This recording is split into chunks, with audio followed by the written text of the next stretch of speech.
As impressive as it may look for someone like me to do a 51-inch box jump as seen in that video, this was me a year ago almost, and my maximum approach vertical at that time was maybe at most around 20 to 29 inches, roughly compared to the 35.5-inch vertical that I have today as a max. In today's time, the box jump is used by many trainers, and in this video I'll discuss why they're actually very overrated in my opinion for most athletes in the beginning. So firstly, box jumps are usually referred to as a plyometric.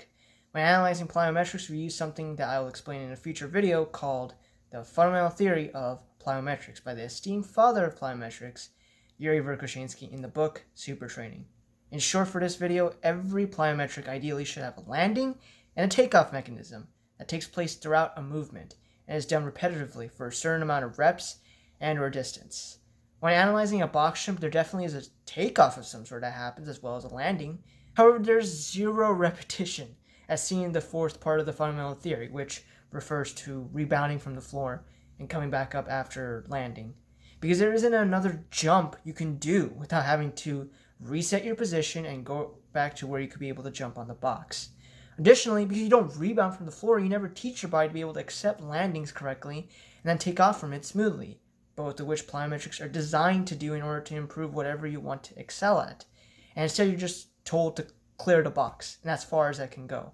And speaking of which, the other flaw of box jump is that the height that most people set it at, and the same can be said for hurdle jumps, is that it's way too high for legitimate training benefits.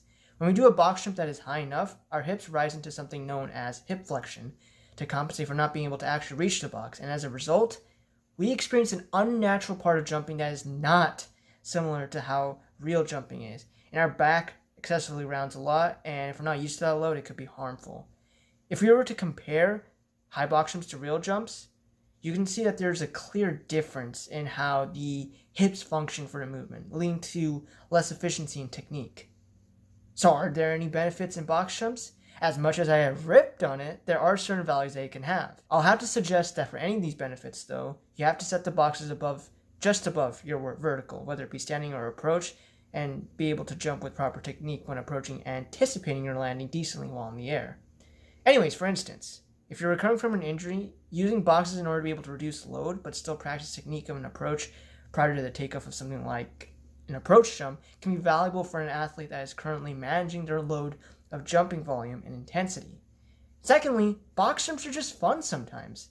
And if the training felt monotonous, ending that training day with box jumps can prove to be really fun and can make the session memorable. And with that being said, my name is DSheth. I want to be the best athlete that I can ever be. Like every other social media guy, social in the description, like, comment, subscribe, and click the bell icon if you like my type of content, as this channel is going to be all about exercise science, athletic performance, and my journey towards the ideals I have built myself up to. You can click on this video right now to learn a concept that can save your training time.